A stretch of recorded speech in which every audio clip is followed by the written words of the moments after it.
How many of you guys out there know me or heard of me or seen a picture of me or something? Raise your hand. Okay. The rest of you, I'm eating lunch at your house tonight, so you can get to know each other. No, that's a joke. Anyways, my wife and I, we were from here at Fairfield, and most of you guys never saw us. We always helped out at the Kids Quest, the 2- and 3-year-olds, and so we got to know a lot of the kids and the parents, and we didn't actually know the parents' names. We knew them by, this is Johnny's dad or Sarah's mom or something like that. But anyways, what we'd do is we'd help the kids out there, and then we'd sneak up to the balcony and catch the second service. But the second service is the best. Trevor did save the best for the second service, so I know why you chose the second service. I think because he's warmed up from the first. But a little bit about my family is that God called us to adopt from Ethiopia back in 2008. Never been on a missions trip, never been really outside the U.S. except for Cancun, Mexico, which is a great mission trip, and Niagara Falls. Anyways, a part of that calling of going to adopt Radit from Ethiopia, we were obedient, and God called us there, and we came back, and God just changed our lives completely. And 9 months after we came back, God started really putting that calling on our hearts, pretty heavy. And my wife and I, Cheryl, who would be here this morning, but she's actually back in Ethiopia with our 2 sons and training our staff. When God was putting the call on our lives, he started showing us through other people, through many of you guys, and you don't even realize it. A lot of you guys came up to us and would say stuff to us, and Cheryl and I would look at each other and not tell anybody because we wanted everything to be a true and pure calling and make sure this is where God wanted us to be and what he wanted us to do. And I'll share 2 of those things with you today. One of them being our daughter Ava. When she was 4, I was driving her and Radit to dance class. And, of course, I'm in the front of the minivan, and I turned down the music, and Ava said, "Hey, Dad." I said, "Yeah." She said, "Jesus told a man to go to a different place, and I don't know that man's name, but he didn't say why. He just went." I said, "Did you learn this in Kids Quest at Sunday school?" She said, "Nope." And then she went back to playing with Radit. And I just turned the radio back up, thought, wow, this is another thing I just got to tell Cheryl.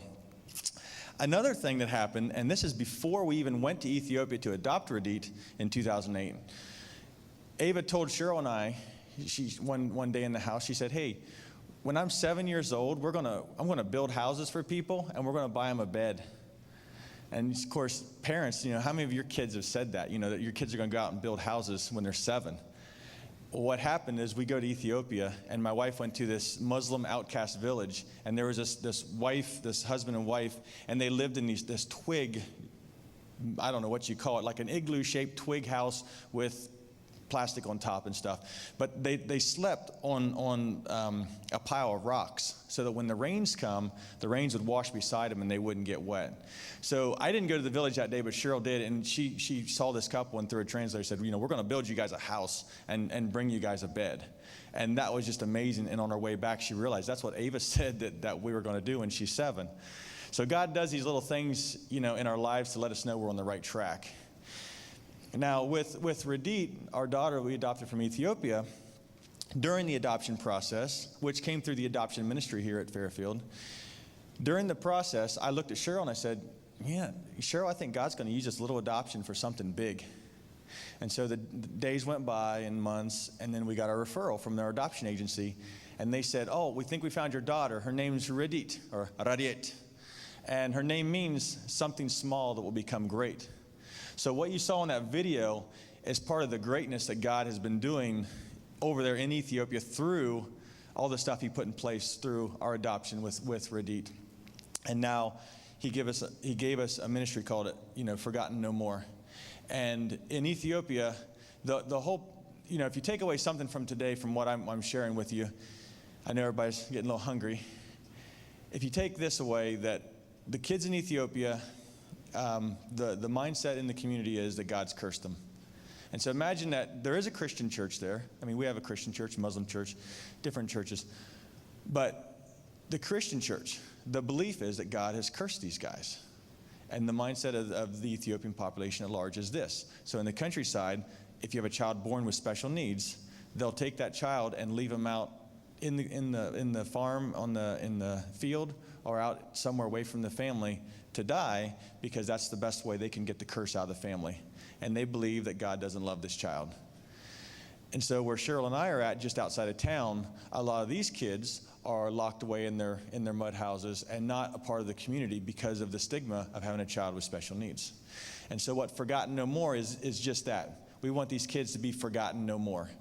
And there's an ABF class here called Lamplighters, and I've kind of taken ownership of that name because, you saw the video saying, "We are the light, we are the light." Well, that's not Cheryl and I being a light. We're lamplighters because these kids have had their lights, covered and done away with and not been a part of their community or their country. And so what we're doing over there with Forgotten No More is lighting their lamps through all the programs at our training center. And so everything that we do and all our programs is on our website, and I just encourage everyone just to grab a card out there. A lot of times people don't want to talk with missionaries or look eye to eye because you think I'm going to take you to Ethiopia or something. I know how that is because that's how I thought when I had missionaries at our church. So take a card and check us out sometime. And the last thing I want to share with you is this, I got $1, IGAD.me. Being back here, Ava really encouraged me saying, everyone can give $1, and she's right. And so our promotion is, I got $1.